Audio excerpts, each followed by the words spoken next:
The keep is quiet above ground. The banners hang motionless in the great hall. The courtyard is swept clean. By all appearances, the realm is at peace, and the commander is in absolute control. But you are not in the great hall. You are standing in the darkest, lowest level of the dungeon. You are pressing your shoulder against a massive iron-bound wooden door. Your boots are planted firmly on the wet stone. The muscles in your back are trembling with exhaustion. The breath burns in your lungs. Because on the other side of the door, something is trying to break out. Every few seconds, a massive, terrifying force slams into the wood. The iron hinges groan. The oak splinters. The beast in the dark is howling. It is the howl of an ancient grief you never mourned.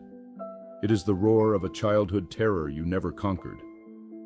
It is the absolute, blinding fury of a betrayal you swore you had forgotten.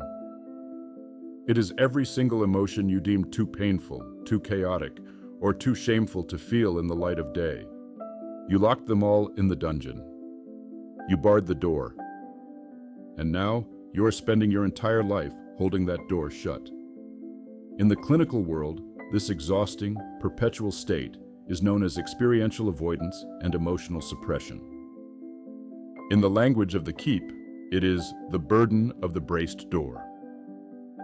We must examine why the mind chooses this agonizing strategy. The ego is terrified of vulnerability. It believes a profound, primitive lie about the nature of emotional pain.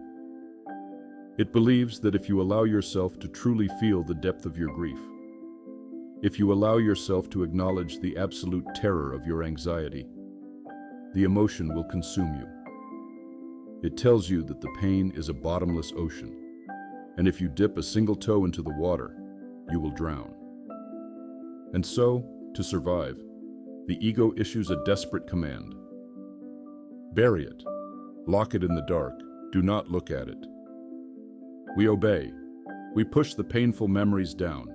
We numb ourselves with cheap distractions, endless labor, or the forced, rigid stoicism of a statue. We build the armor so thick that we cannot feel the blade.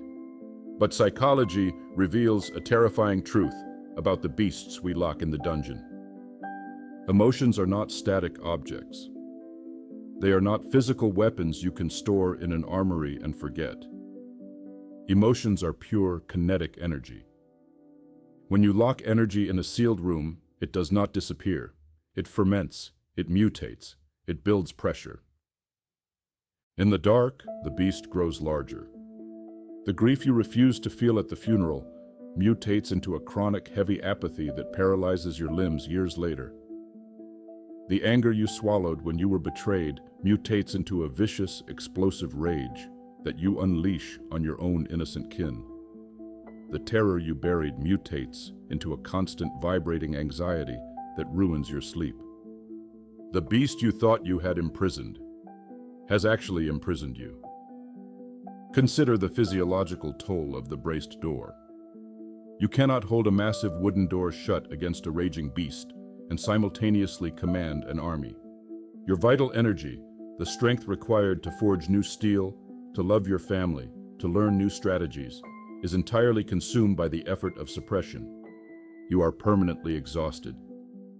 You walk through your life with a clenched jaw and rigid shoulders, constantly braced for an impact from within your own mind.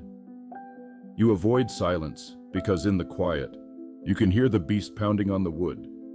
You are fighting a massive bloody siege every single day, and no one else can even see the war. This is the great tragedy of the modern night. We mistake suppression for strength. We look at the man who never weeps, who never admits fear, who never speaks of his scars, and we call him unbreakable. But he is not unbreakable. He is brittle. He is a man standing on a powder keg, desperately trying to keep the sparks away. True Stoic resilience is not the absence of emotion. It is the mastery of it. And you cannot master a beast you refuse to look at. To end the siege in the dungeon, you must execute a maneuver that violates every instinct of the terrified ego. In clinical terms, this is exposure and somatic processing. In the language of the keep, you must step away from the wood. The tremor will scream at you. The ego will warn you that if you lift the iron bar, the beast will tear you to pieces. It will tell you that the grief will kill you. It is lying. An emotion cannot kill you. It is only a physiological sensation in the body. It is a wave of heat, a tightness in the chest, a rush of tears. It is painful, yes, it is terrifying, but it is not fatal. You must walk down into the dungeon. You must place your hands on the heavy iron bar. Take a breath of the damp, cold air, and lift the bar. Step back from the door.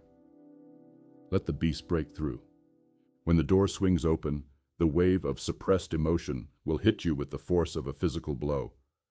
The grief will drop you to your knees.